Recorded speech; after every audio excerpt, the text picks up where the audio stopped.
Temporal destelha casas em Manacapuru e afeta a rede elétrica do município. Médicos se unem para reduzir a fila de espera para cirurgias reparadoras em Manaus. Denúncia de nova invasão próximo à reserva Adolfo Duque mobiliza policiais nesta quarta-feira. Veja também, TRE cancela 7.000 títulos em Parintins e município perde o posto de maior colégio eleitoral do interior. E ainda, os cuidados ao comprar pela internet. Exigir a nota fiscal evita a compra de produtos roubados. É o que você vê agora no A Crítica na TV.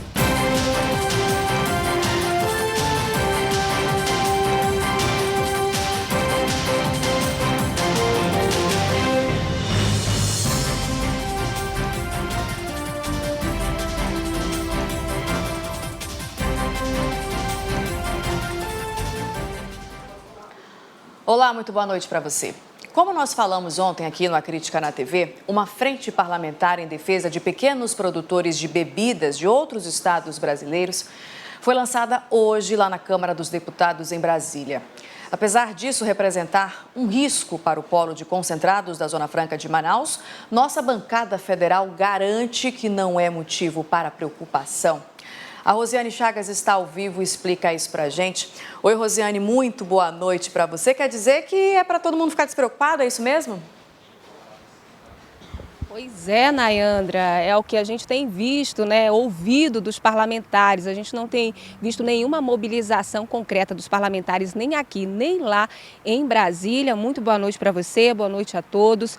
Para a gente ter uma noção, alguns parlamentares nem sabiam da criação dessa frente parlamentar. E os que falaram com a gente não demonstraram tanta preocupação assim com a criação desse movimento lá em Brasília, essa frente parlamentar mista de bebidas, né? A gente chegou a conversar com o senador da República, Plínio Valério, e ele disse o seguinte, que esse movimento, ele não assusta a bancada amazonense, que é um movimento pequeno, que representa pequenos produtores, né? E que não é muito forte, já que aqui em Manaus, né, a Zona Franca de Manaus detém hoje 95%, né, da produção de bebidas do país, está aqui, as grandes empresas produtoras estão aqui e que por isso não há motivo para alarde. A gente chegou a conversar também com o deputado federal José Ricardo do PT e ele disse o seguinte, né, que esse interesse em acabar com a Zona Franca de Manaus ele é antigo, que apesar da Zona Franca de Manaus, né, já estar consolidada, existe um preconceito com a nossa região e que por isso é comum ver esse tipo de ataque, né, querendo acabar com a Zona Franca de Manaus e diz que é preciso unir forças para lutar pela Zona Franca de Manaus. Quem também se manifestou foi o deputado estadual Serafim Correia e ele disse que o governo federal está perdendo a vergonha. Chegou a dizer, inclusive, que o deputado federal Guiga Peixoto, que é o líder dessa frente parlamentar, ele não teve essa ideia sozinho, que há outros interesses por trás da criação dessa frente parlamentar e que repudia, portanto, a criação dessa frente parlamentar, né? Como a gente adiantou ontem aqui no A Crítica na TV, essa frente parlamentar mista de bebidas foi lançada hoje lá em Brasília. O deputado federal que eu citei agora há pouco, o Guiga Peixoto, do PSL de São Paulo, é o líder dessa frente parlamentar. E olha, Nayandra, ele chegou a dizer que está bem animado, viu, com o engajamento dos empresários. E para a gente ter uma noção, né, de como isso está bem organizado, até um vídeo institucional foi feito para mostrar por que a Zona Franca de Manaus é um problema para os outros estados e para o restante do país. Esse vídeo ele foi mostrado durante o lançamento dessa frente parlamentar. A gente ainda não tem uma noção exata, né, da força dessa frente parlamentar, nem aqui resultado ela vai chegar, mas o fato é que o sinal de alerta ele está aceso, a Zona Franca de Manaus sofre mais um ataque e a gente fica se perguntando aqui até quando, né, e o que os nossos representantes estão esperando para fazer alguma coisa. Rosiane, se os nossos parlamentares, né, se os nossos governantes dizem que não há razões, né, não há motivos para a gente se preocupar, mesmo a Febrás, eu acredito, né, a Associação de Fabricantes de Refrigerantes, mesmo essa associação veiculando aí esse vídeo, né, pedindo o fim da Zona Franca de Manaus, dizendo que representa um risco, né, esses incentivos fiscais concedidos à Zona Franca representam um risco para a economia do país. Ainda assim, a nossa bancada federal insiste em dizer que não há motivos, que não há razões para se preocupar. Exatamente, Nayandra. A gente tem fatos aí, a gente noticia que esse assunto é um assunto recorrente, não dá para ficar tranquilo, né? Aquela coisa, tem que sempre ficar alerta, esperando porque a qualquer momento vai surgir ataque, né? Não vem de um jeito, mas vem de outro. E aí a gente tem que ouvir que não há motivo para preocupação. O que a gente analisa é que eles estão, sim, bem organizados, que aparentemente, apesar de ser um movimento pequeno, eles estão aproveitando o momento e pretendem sim levar essa discussão adiante, principalmente diante da discussão da reforma tributária. Ela vem aí e se ela vir, né, dependendo de como essa reforma tributária for desenhada, essa proposta de reforma tributária for desenhada, a Zona Franca de Manaus pode ser prejudicada. Por isso, aquele estado de vigilância dos nossos representantes tem que ser constante. Sem dúvida. Essa questão da reforma tributária, que pode causar certos impactos na Zona Franca de Manaus, a gente inclusive já mostrou aqui no A Crítica na TV. Eu espero que não acordem tarde demais para essa situação. Muito obrigada pelas suas informações, Rosiane Chagas. Boa noite para você. A Rede Estadual de Saúde recebeu hoje doações de equipamentos do governo federal. Eles devem atender hospitais da capital e também do interior. As doações vão substituir os equipamentos alugados pela Rede Estadual de Saúde. São 90 monitores de sinais vitais multiparamétricos e 40 desfibriladores cardíacos.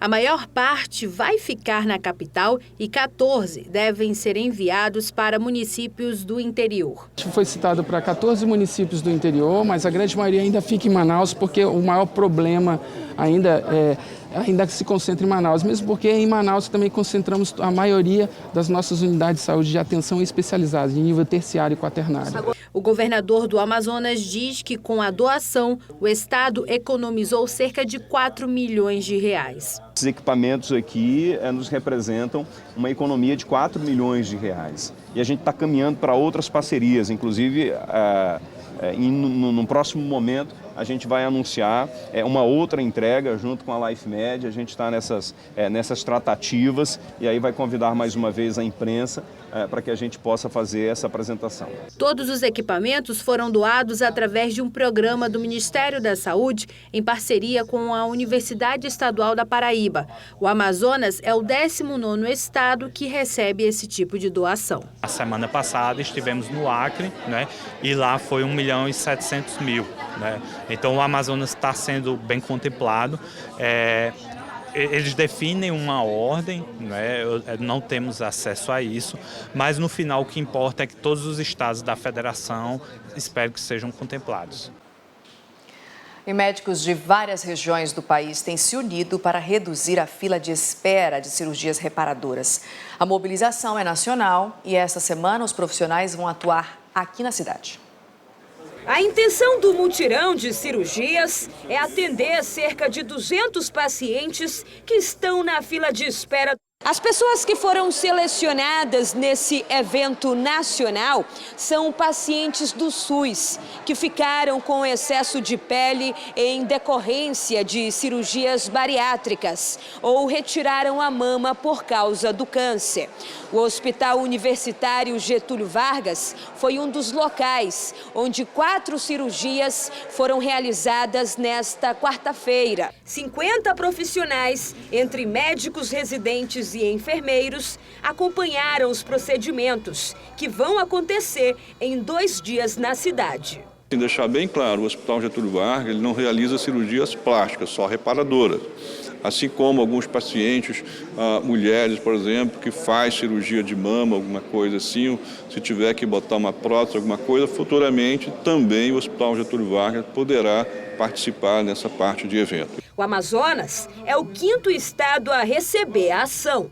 E eles aqui deram um passo muito grande, porque eles fizeram convites a outros cirurgiões de outros estados que viessem ajudar eles aqui. Com isso, um número maior de cirurgias, fora isso, o aprendizado de todos, porque cada um opera de um jeito, cada um faz de uma maneira e com isso você consegue divulgar a sua maneira de operar e que outros consigam fazer. E continua a novela no sistema de transporte coletivo de Manaus. Semana passada, o prefeito da cidade assinou o decreto que determina o pagamento da tarifa apenas com cartão.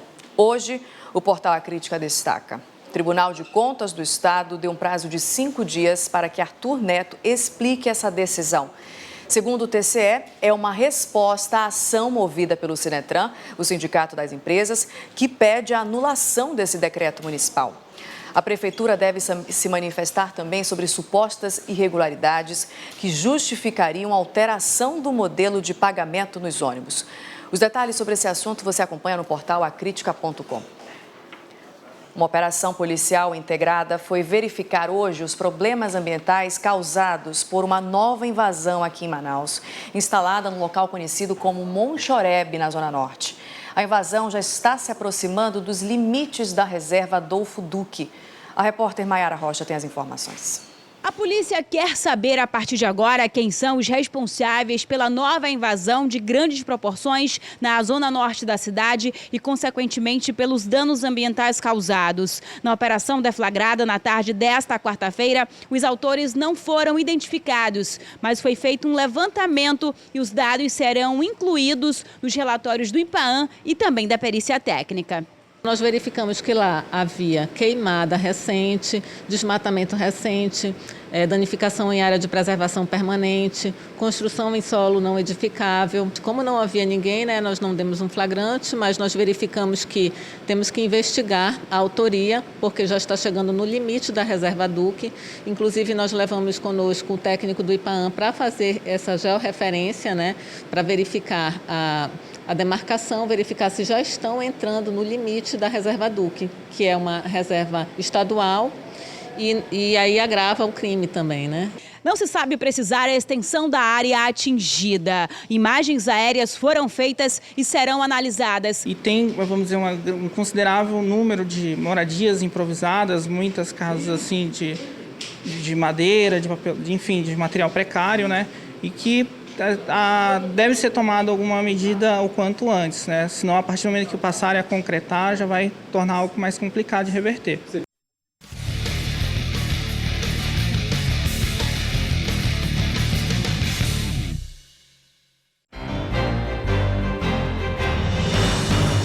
Começou hoje a audiência de instrução no caso da morte do sargento da PM Luiz Costa em junho deste ano.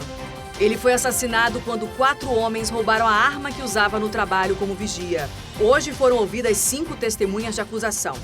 A previsão é que o processo seja concluído em 3 meses. A Amazonas Energia e a Polícia Civil flagraram desvio de energia elétrica em um prédio comercial no centro da cidade. O responsável pelo estabelecimento foi notificado e vai responder criminalmente. O prejuízo é estimado em mais de R$12 mil. E hoje teve também a operação check-out da Polícia Civil para identificar suspeitos de cometerem roubos e furtos nos bairros Nossa Senhora das Graças e São Geraldo, na zona centro-sul de Manaus. Também estão sendo investigados suspeitos de cometerem assaltos a ônibus naquela área da cidade. Uma tempestade hoje à tarde destelhou centenas de casas de um conjunto habitacional em Manacapuru, no interior do Amazonas. A rede elétrica do município também foi afetada. A chuva com ventos fortes durou pouco mais de 20 minutos. Tempo suficiente para deixar um cenário de destruição. Destelhou tudo. Daí até o final tá tudo esquece. Ali ainda tem uma área que ainda trincou ainda aí, uma parede dele aí está trincada. A escola do bairro também foi atingida. Alunos e professores ficaram desesperados. E tentando acalmar as crianças. Era criança desmaiando, era criança, o vento levando as crianças. Entendeu, mano? Foi muito desesperador. Eu calculei assim uns 5 minutos de desespero, porque a gente não sabia para onde correr com as crianças. Dos 1.000 apartamentos aqui do condomínio Ataliba, pelo menos 400 sofreram algum tipo de dano. Alguns blocos perderam totalmente o telhado. Inclusive, a estrutura metálica de um deles foi parar em cima desse porte. A preocupação dos moradores é saber agora como proceder, já que muitos deles não têm para onde ir. A Defesa Civil disse que vai fazer um levantamento. Como é que eles vão ficar? Que está todo rachado, a estrutura do apartamento. Quem mora em cima pode desabar, a gente está dormindo. E aí, a gente não temos família para ir para casa, já que nós estamos aqui, porque nós não temos. Se nós tivéssemos, nós não estamos morando aqui. Então, a gente precisa de um local urgente. Nós estamos precisando de uma melhoria urgente para nós sair daqui. Moradores dizem que choveu granizo. Apesar dos estragos, não houve registro de pessoas feridas. A Secretaria Municipal de Assistência Social estuda uma alternativa para abrigar as famílias afetadas. A SEMAS está aqui com a equipe técnica para tomar reconhecimento dos danos, para que providências possam ser tomadas aqui, para que as pessoas possam ser alojadas aqui. Outros 4 bairros da cidade tiveram casas destelhadas. As secretarias de Defesa Civil do Estado e do município estão atuando no suporte às famílias. E considerado o maior colégio eleitoral do interior, Parintins desceu 2 posições no ranking do eleitorado do Amazonas. De acordo com o cartório eleitoral de Parintins, a queda no ranking está ligada à falta de interesse dos eleitores que não compareceram para o cadastramento biométrico convocado pelo TSE.